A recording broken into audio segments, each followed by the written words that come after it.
بسم اللہ الرحمن الرحیم علیہ صلی وسلم دائما ابدا علی حبیبک خیر خلق کلہم۔ اللہ رب العزت کا بے پایاں لطف و کرم اور احسان عظیم ہے کہ جس نے میں آج کی جمعۃ المبارک کی عظیم اور بابرکت محفل میں اکٹھے ہونے کی توفیق عطا فرمائی۔ سب سے بڑھ کر یہ کہ ہمیں دولت ایمان سے بہرہ مند فرمایا۔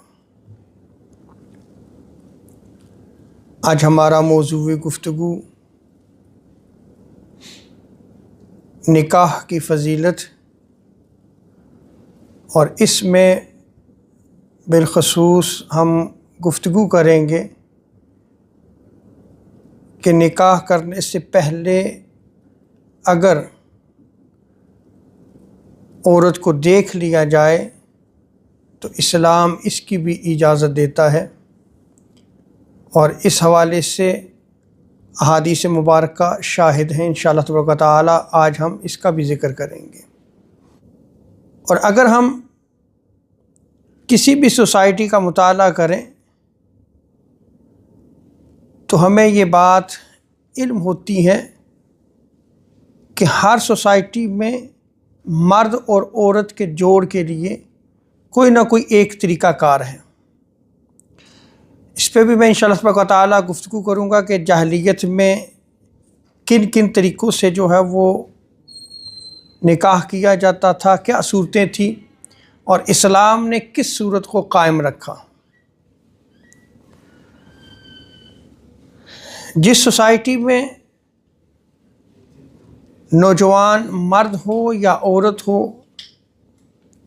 بالغ ہو جائیں، اور اگر وہ آپس میں جوڑ ملاب یا نکاح نہ کریں شرعی طریقے کے مطابق جس کی رہنمائی اسلام نے کی ہے، تو وہ مرد اور عورت جو مسلمان ہے اس کے چانسز بڑھ جاتے ہیں کہ وہ گمراہی کی طرف چل پڑے یا غلط راستے کی طرف قدم اٹھانا شروع کر دیں۔ ظاہری بات ہے کہ یہ ایک فطرتی عمل ہے، اور جب انسان فطرت سے ہٹتا ہے تو ٹھوکر کھا جاتا ہے، اور اسلام عین فطرت کے قریب ہے۔ اس لیے نکاح کی بڑی فضیلت اور اہمیت ہے، اور بالخصوص جس ملک میں ہم رہ رہے ہیں اس میں اگر ہم غور کریں تو ہماری نوجوان نسل، ہمارے بچے اور بچیاں اس وقت اس حوالے سے جو شریعت نے رہنمائی کی ہے اس سے بہت دور ہیں۔ عمر گزر جاتی ہے یا گزر رہی ہے، کافی عمر ہو جاتی ہے، لیکن وہ اس طرف راغب نہیں ہوتے، حالانکہ یہ نکاح کرنا یہ سنت انبیاء ہے، اور خود حضور تاجدار کائنات صلی اللہ تعالی علیہ وسلم کی بھی سنت مبارکہ ہے۔ تو وہ انبیاء جو رہنمائی کے لیے آئے، اللہ رب العزت نے ان کو رشد و ہدایت کے لیے بھیجا کہ وہ مخلوق کو سیدھے راستے کی تعلیم دیں۔ انہوں نے بھی نکاح کیا، ان کی بھی آگے اولاد ہوئی،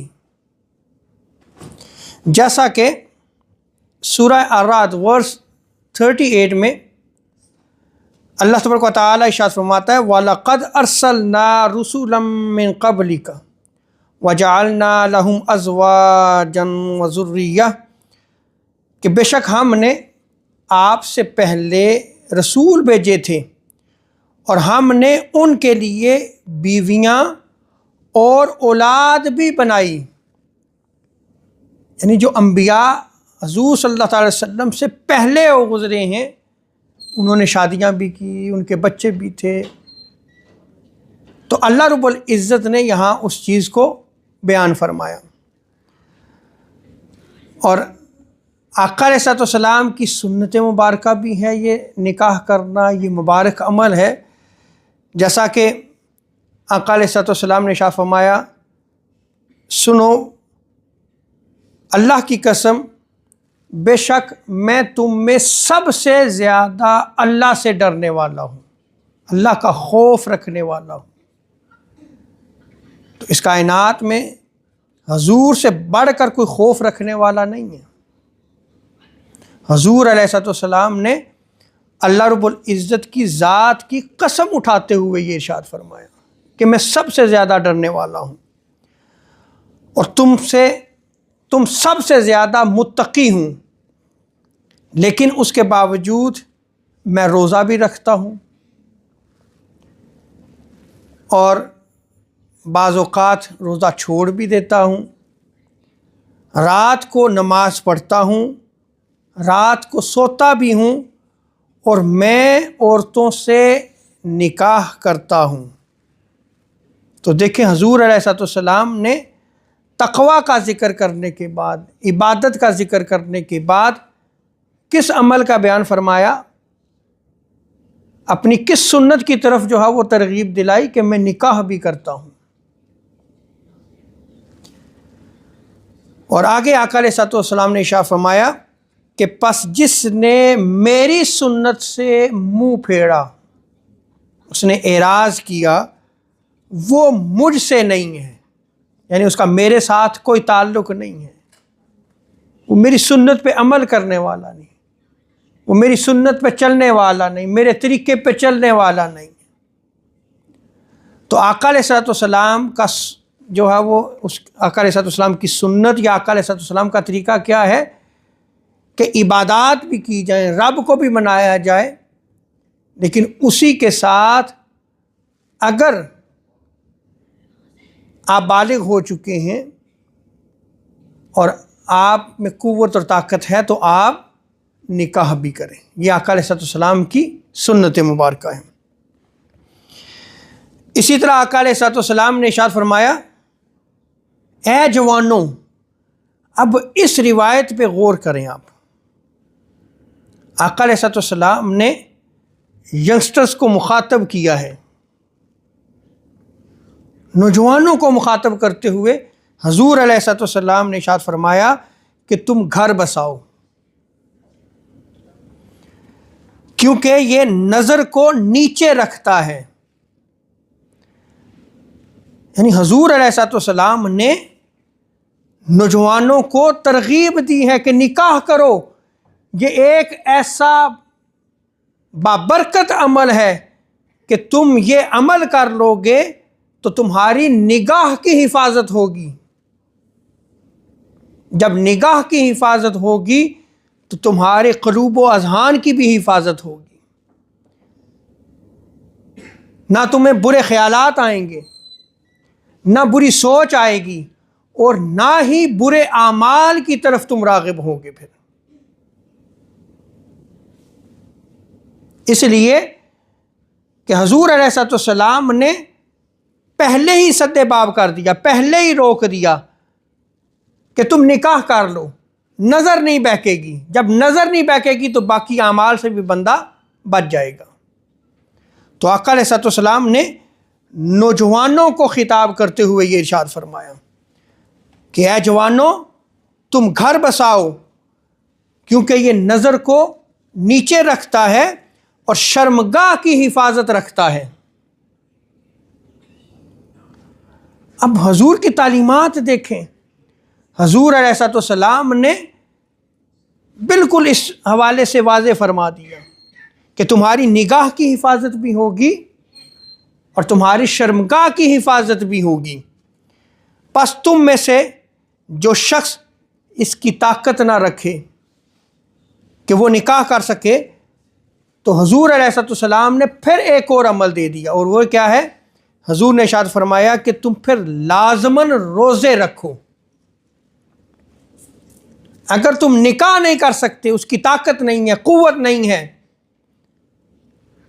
تو برائیوں سے بچنا ہے، متقی رہنا ہے، پرہیزگاری کی طرف چلنا ہے، انبیاء نے جو طریقہ دیا ہے اس طرف چلنا ہے، تو پھر کیا کرنا پڑے گا آپ کو؟ پھر آپ کو روزے رکھنے ہوں گے.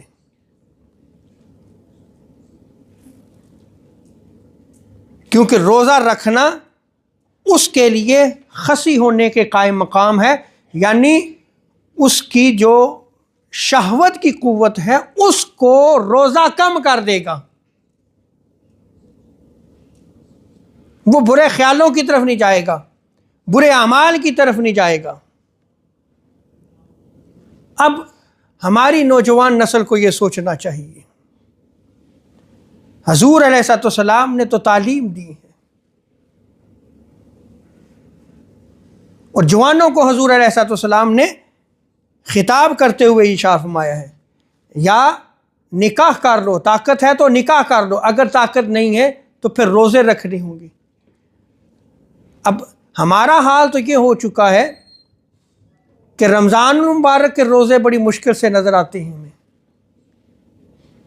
تو زندگی میں یہ عمل کرنا پڑ جائے تو یہ بھی مشکل نظر آتا ہے. تو پھر اگر آپ اس طریقے اس راستے پہ نہیں چل رہے، نہ آپ نکاح کر رہے ہیں اور نہ ہی آپ روزے رکھ رہے ہیں، تو لا محالہ آپ پھر کس طرف جائیں گے؟ اللہ تعالیٰ محفوظ فرمائے، پھر آپ گناہ کی طرف سفر کریں گے. آپ کیا آپ کے خیالات آپ کی حفاظت کر سکیں گے کہ آپ جو ہے وہ ان برے خیالات کو نہ آنے دیں؟ اور آج کل تو میڈیا کا دور ہے، ہر شے جو ہے وہ آپ کے ہاتھ میں ہے، آپ کو کوئی دیکھنے والا سمجھانے والا نہ ہو تو آپ تو آزاد ہیں. اور میڈیا میں ایسی ایسی چیزیں جو ہے وہ شیئر کی جاتی ہیں یا آگے سوشل میڈیا پہ جو ہے وہ ہمیں دکھائی دیتی ہیں کہ جس سے نوجوان نسل برائی کی طرف آئے. تو حضور علیہ الصلوۃ والسلام نے تو اس کا واضح طریقہ بیان فرما دیا ہے کہ یا تم نکاح کر لو، جوان ہو گئے ہو، جوانی میں قدم رکھا ہے، خواہ مرد ہے یا عورت ہے، حفاظت اگر اپنی کرنی ہے، شرمگاہ کی حفاظت کرنی ہے تو پھر نکاح کر لو. اور اگر نکاح نہیں کر سکتے، اس کی تو قوت اور طاقت نہیں ہے، تو پھر کیا کرنا ہے؟ پھر تم روزے رکھو.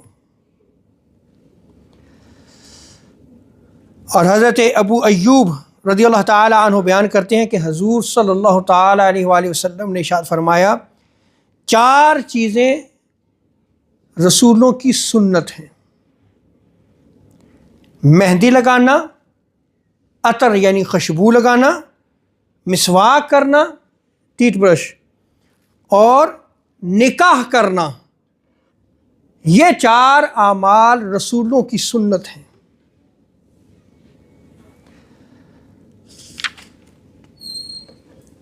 اسی طرح آقا علیہ الصلوۃ والسلام نے ارشاد فرمایا کہ جب تم نکاح کرتے ہو، اب حضور رہنمائی کر رہے ہیں، یہ رہنمائی حضور کی ہمیں یاد رکھنی چاہیے.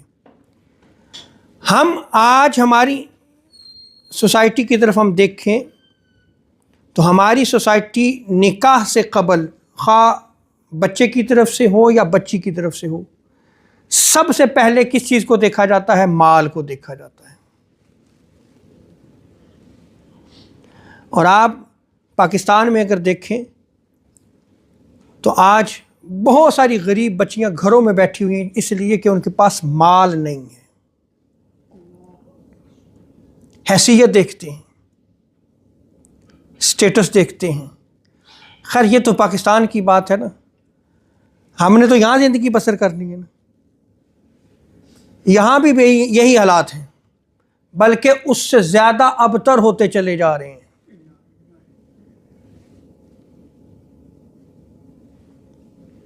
کہ مال اور حیثیت کو دیکھا جاتا ہے، اور پھر اس کے بعد یا پھر حسن و جمال کو دیکھا جاتا ہے عورت کی. لیکن حضور علیہ الصلوۃ والسلام نے کیا تعلیم دی؟ سنیے گا، سماعت کیجیے گا. آقا علیہ الصلوۃ والسلام نے ارشاد فرمایا، عورت سے نکاح اس کے مال اور دولت کی وجہ سے کیا جاتا ہے اور اس کے خاندان کی وجہ سے کیا جاتا ہے. خاندان بھی ہم دیکھتے ہیں، اور آگے آقا علیہ الصلوۃ والسلام نے ارشاد فرمایا کہ اس کے حسن و جمال کی وجہ سے بھی نکاح کیا جاتا ہے، لیکن تم جب نکاح کرو تو تم عورت کے دین کو دیکھو۔ کس کو دیکھو؟ دین کو دیکھو۔ دین کی وجہ سے عورت سے نکاح کرو۔ اب میں آپ سے سوال کرتا ہوں، آج آپ دین کی وجہ سے نکاح کریں گے؟ بچی اگر مذہبی ہے، بچہ نہیں ایکسیپٹ کر رہا، ہم اسی سوسائٹی میں رہتے ہیں، ہمارے بھی بہن بھائی ہیں، ہماری بھی فیملی ہے، سوال کیا اٹھتا ہے؟ جی بہت زیادہ جو ہے یہ مذہبی ہے، اور اگر بچے نے سنت داڑھی رکھی ہوئی ہے تو ہم 1000 بار سوچیں گے مولوی نہ نکاح کرنا ہے بچی کا۔ یہ جملہ سننے کو آپ کو ملے گا، انا للہ و انا الیہ راجعون۔ حضور نے تو جو ترجیح دی ہے وہ کیا دی ہے کہ تم اگر عورت سے نکاح کر رہے ہو تو دین کو، اس کا دین کو دیکھو، دین کی وجہ سے اس کے ساتھ نکاح کرو۔ اس لیے کہ جو آگے نسل نے پرورش پانی ہے، ایک جنریشن جو تیار ہونی ہے، وہ اگر دین کو نہیں جانتی، نہ ماں اور نہ باپ، تو پھر آگے اولاد میں دین کہاں سے جائے گا؟ لیکن اگر بچہ اور بچی دونوں دین کو رکھتے ہیں تو آگے ان کی اولاد بھی دین پہ چلے گی، یا دونوں میں سے ایک دین کی طرف راغب ہو تو دوسرے کو بھی وہ خود بخود راغب کر دیتا ہے۔ خاص طور پہ بچی اگر مذہبی ہو، اور اس کی مثالیں بہت زیادہ ملتی ہیں، بچی مذہبی تھی، دین رکھنے والی تھی، دیندار تھی، اس کے ساتھ شادی ہوئی، اس نے اپنے شوہر کو بھی دین کی طرف لگا دیا۔ لیکن اگر بچی جو ہے وہ دیندار نہیں تھی، مذہبی نہیں تھی، اس کی سوچ نہیں تھی، اور ہسبینڈ اگر دیندار تھا، اور یہ بھی اس کی بھی ایگزامپل ملتی ہے کہ اس نے اس کی دینداری کو چھڑا دیا، اس کی دینداری ختم ہو گئی، تو حضور علیہ السلام نے جو تعلیمات دی تھی، آج ہم ان تعلیمات پہ عمل نہیں کر رہے، اور اگر آج ہم ان تعلیمات پہ عمل کر لیں تو ہماری ایک اچھی سوسائٹی بنتی ہے، ایک اسلامی کلچر ڈیولپ ہوتا ہے، ہم رسوم و رواج کے جو ہے وہ پابند ہو چکے ہیں، یا ہماری نسلوں سے جو طور طریقے چلے آ رہے ہیں ہم انہی طور طریقوں کو اپنائے ہوئے ہیں۔ اسلام نے کیا تعلیم دی ہے، اور اس نوجوان نسل کو بھی سکھانا ہوگا کہ اسلام نے کیا تعلیم دی ہے۔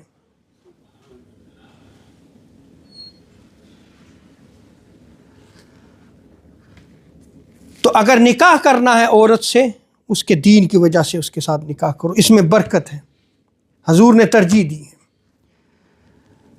آگے دیکھیں کہ اللہ رب العزت نے قرآن مجید میں ارشاد فرمایا، وَأَنكِحُوا الْأَيَّامَ مِنكُمْ وَالصَّالِحِينَ مِنْ عِبَادِكُمْ وَإِمَائِكُمْ، کہ تم اپنے بے نکاح مردوں، یعنی جن کا نکاح نہیں ہوا، ان مردوں کا اور عورتوں کا نکاح کر دو، اور اپنے باصلاحیت غلاموں اور باندیوں کا بھی نکاح کرو۔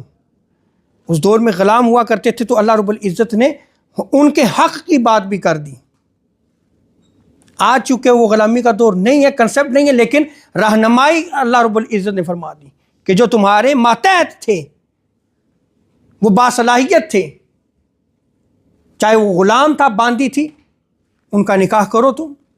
یہ اللہ رب العزت قرآن مجید میں سورہ نور میں ارشاد فرماتا ہے، اور آپ یقین جانیے اپنے بچوں اور بالخصوص بچیوں کو سورہ نور کی تعلیم دیا کریں، انگلش ٹرانسلیشن کے ساتھ خود بھی بیٹھیں، اس کو سمجھیں، انڈرسٹینڈ کریں، اور اپنے بچوں اور بچیوں کو تعلیم دیں۔ اس میں آپ کو بہت کچھ ملے گا سورہ نور میں۔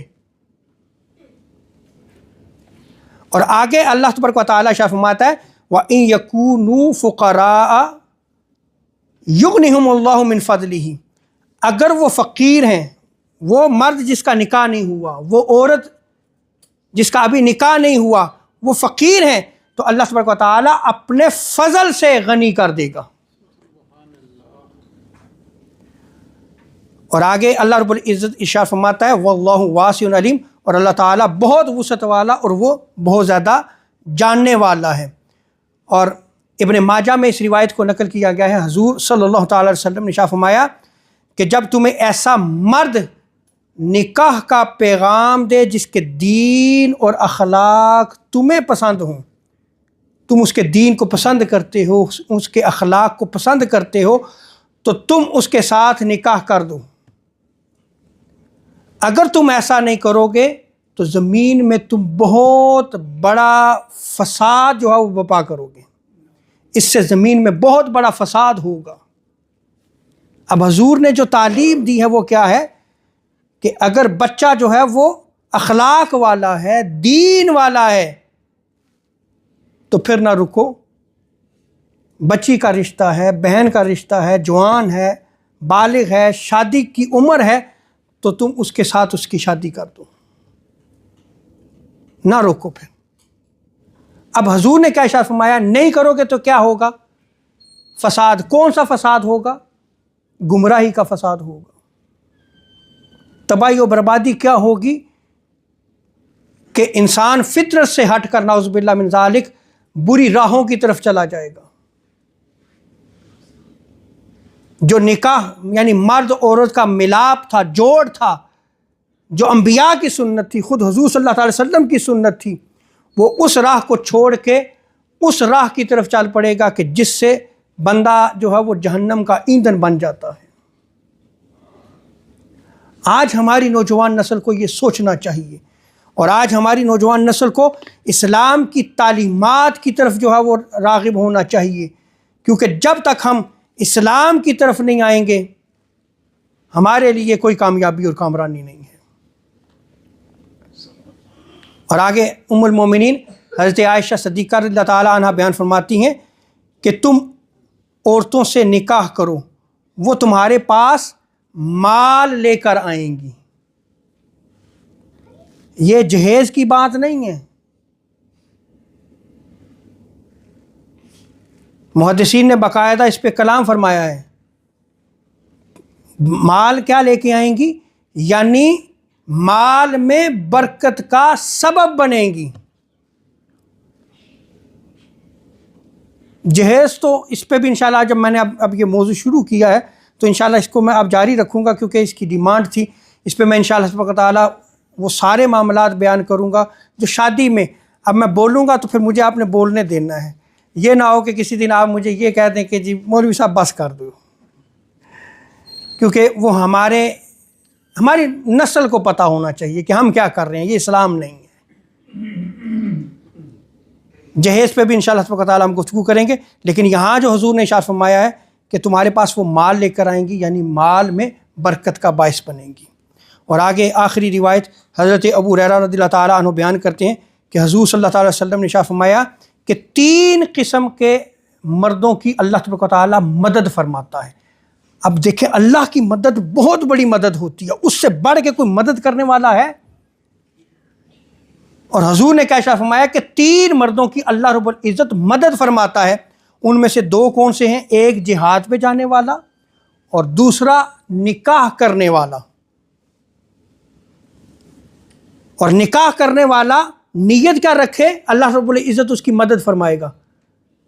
گناہوں سے بچنے کے لیے وہ نکاح کرے، نیت دیکھ رہی ہے۔ حضور صلی اللہ تعالی وسلم نے بیان فرمایا ہے کہ وہ گناہوں سے بچنے کے لیے نکاح کرنے والا ہو تو اللہ رب العزت اس کی مدد فرمائے گا۔ اللہ سبحانہ و تعالی ہمیں دین کو سمجھنے کی توفیق عطا فرمائے۔ وما علینا الا البلاغ المبین۔